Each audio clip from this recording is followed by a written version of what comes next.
Hello, everybody. This is Herb Strather, back to you, your coach. And the last time we had our last mastermind session was on seller concessions, and I want to pick up where we left off because I posed some questions for you. And we did answer some of them. One of the questions was, is tax prorations a seller concession? And the answer to that is no.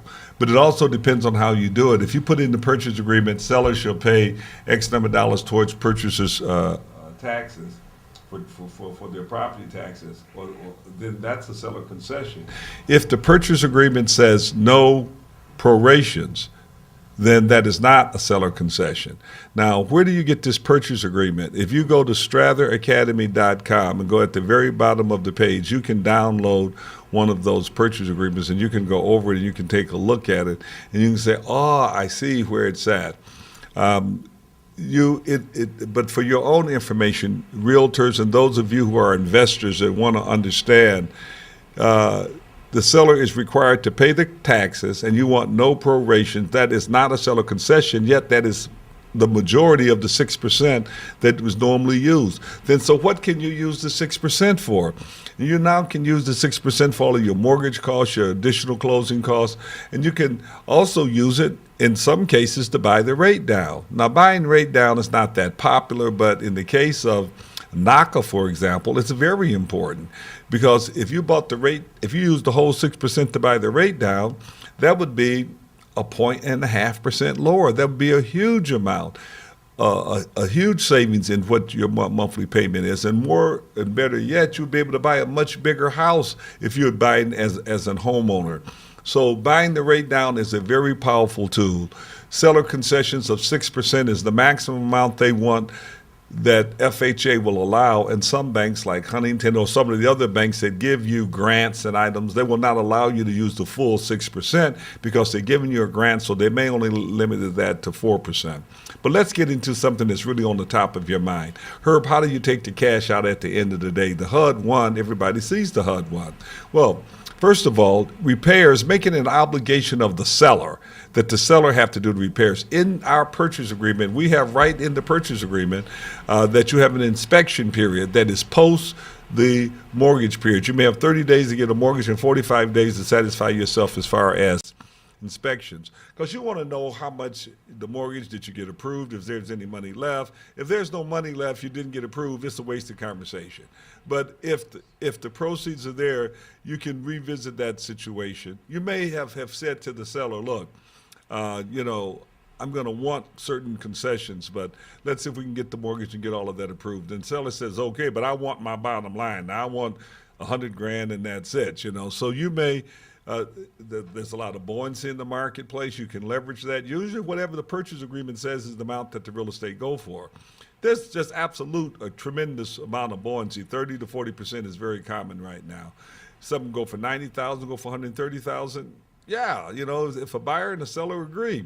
So you might take that purchase agreement and put in there for some improvements and repairs that you want, that you would like that seller to do. But at the same time, when it comes to closing, how do you get that money? Is the seller going to write you out a check? I would love for you to respond to that.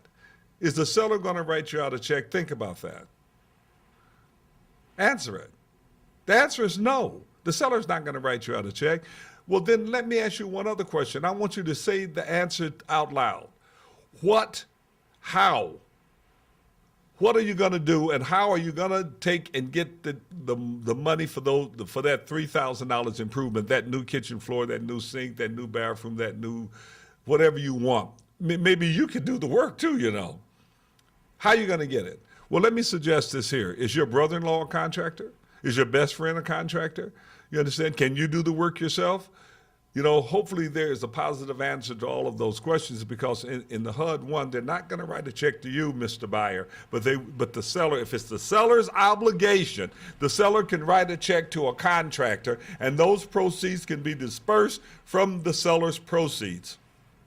So that's the answer to it. Let's summarize what we're saying, is that No prorations is not a seller concessions. Improvements is not a seller concession. You could take and use your 6% to buy the interest rates down and pay all of the closing costs. In the case of NACA, you could buy the rate down and get a bigger house or have a lower payment. And the seller concessions, they can write a check and maybe for, in some cases, a pretty substantial amount to the contractor to do the improvements. I know one gentleman the seller had 2 checks. Total amount.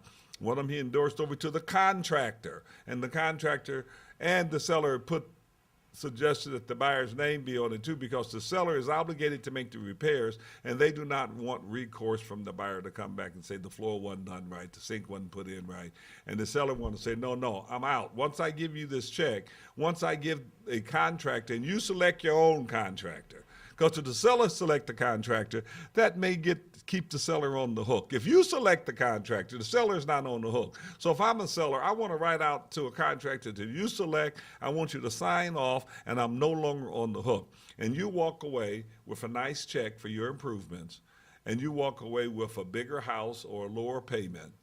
And you essentially may be able, if you do the work, construction work, to successfully take cash out, and you've broken no laws. This is Herb Strather, and I can't wait for next week. And just to give it to you next week, what we're going to do is talk about buying homes using temporary land contracts and reverse mortgages. Buying homes using temporary land contracts, which include reverse mortgages, because I'm going to talk about mortgages, reverse mortgages, both of them. Temporary land contracts, say that. Right, temporary land contracts. I'll see you next week. Herb Strather, your coach, signing off. And in the meantime, if you got a question, just go to the chat room and type it in under Mastermind Group. Or just call me, 313-444-9691. See you next week.